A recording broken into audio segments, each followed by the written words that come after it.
Cara mengganti nomor telepon atau nomor HP akun Google kita lewat laptop. Langsung saja klik ikon atau foto profilnya. Lalu pilih kelola akun Google Anda. Kemudian buka bagian info pribadi.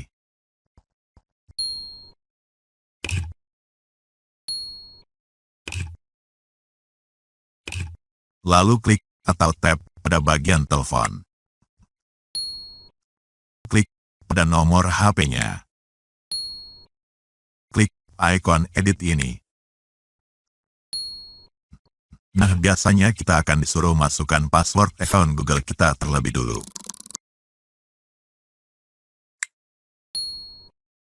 Klik lagi ikon editnya. Update nomor telepon. Nah, sekarang baru kita bisa ganti nomor ini dengan nomor HP lain yang kita inginkan. Selanjutnya, dapatkan kode. Masukkan kode verifikasi yang dikirim sistem Google ke HP kita di sini. Verifikasi. Nah, berhasil. Dengan status yang sudah terverifikasi.